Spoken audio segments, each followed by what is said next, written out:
Hi, I'm Joe DiMatteo of the Len and Joe Ask the Pharmacist broadcast. Thanks for tuning in today. Thanks for being with us. I'm going to talk to you a little bit about today how stress affects your body, how it affects your health. Stress and chronic stress, a major issue today. Work stress, finances, economy, family, raising a family, relationships. We deal with a ton of stress. We live in an information overload society. All of this can accumulate and create major health problems. So I'm going to talk to you, number one, about the health consequences of stress. Number two, we'll talk a little bit about the traditional approaches, the medicinal, the pharmaceutical approaches that are used to deal with stress. We believe stress is not a disease state, it's not a disease condition. It can lead to diseases, but it actually is kind of just an overload on the system, an overload on the adrenals, your adaptive organ function, your fight or flight response, and I'll get to that. So I'm going to talk to you about how it affects your health. I'm going to talk to you about what the traditional approaches, pharmaceuticals, etc., that are used. I'm going to talk to you about how natural approaches and some nutraceuticals and some herbal-based compounds can help you cope with stress, and some very practical takeaways, some functional types of things to help you deal with stress. For further information, you can reach us at area code, sorry about that, 877-275-7743. That's 877-275-7743 on our toll-free number at lenandjoe.com as well. So you can go to the website, lenandjoe.com, toll-free at 877-275-7743, or you can also reach us at mscompounding.com. Let's get to it. Stress. Most of us have stress. We all have stress to some degree or another. Stress is you release a lot of certain chemicals. I don't want to get into a lot of detail and a lot of specifics. You release catecholamines. You release adrenaline, noradrenaline, cortisol, fight or flight response. The unfortunate part of this is we're supposed to be able to function in that fight or flight mode. So there's a peak of stress, and then hopefully it's to come back down and it normalizes and it's normal day-to-day types of things, and your body can adapt. Your adrenals are your hormone or your organ that produces hormones that help you to adapt to stress. So you have a fight or flight response. That's what you're experiencing when you're under high levels of stress. The problem with this is that we're dealing with chronic stress on an ongoing basis.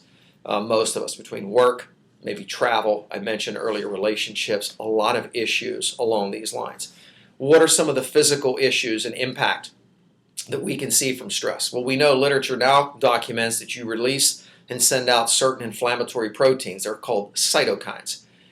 They can be a trigger for heart disease, cardiovascular incidences. There's recent literature that supports that it produces inflammation. What produces? Stress produces inflammation, and a rise in these inflammatory proteins, inflammatory cytokines.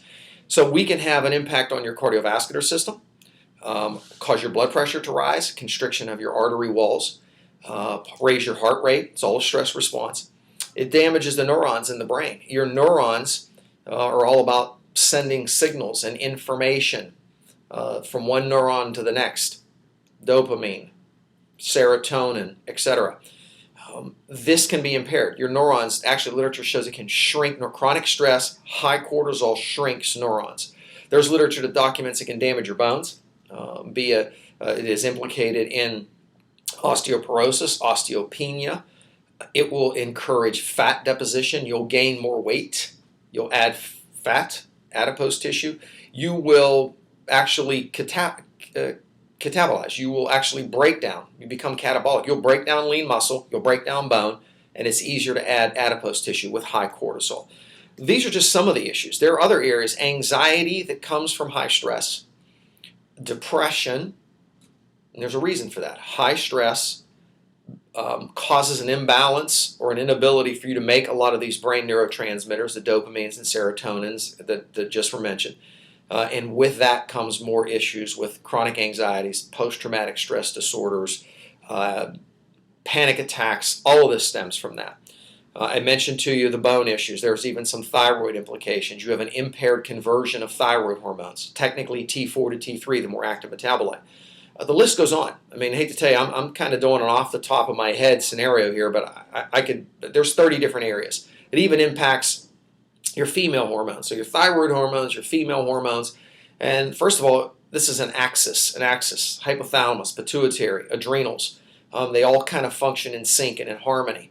So when we're under high levels of stress continuously over time without letdown or breakdowns in this, or tools or mechanisms to help you to reduce that stress, there's a significant health consequence to that.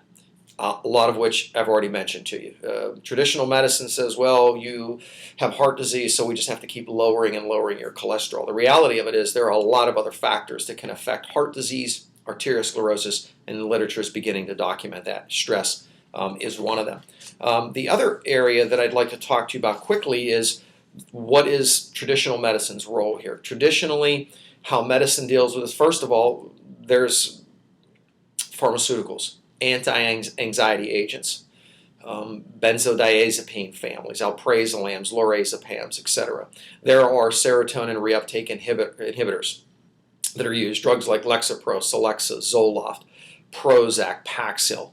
Raises serotonin, produces a sense of calm, and counteracts this high output of a lot of these stress hormones that then can lead to anxiousness, irritability, mood disorders, depression, and certainly the list goes on. Now, they will not alter some of the physiologic issues from the blood pressure, the increasing hardening of the arteries that is noted, etc., but at least you're dealing with the neurologic outcome, your sense of well-being mentally, emotionally, etc.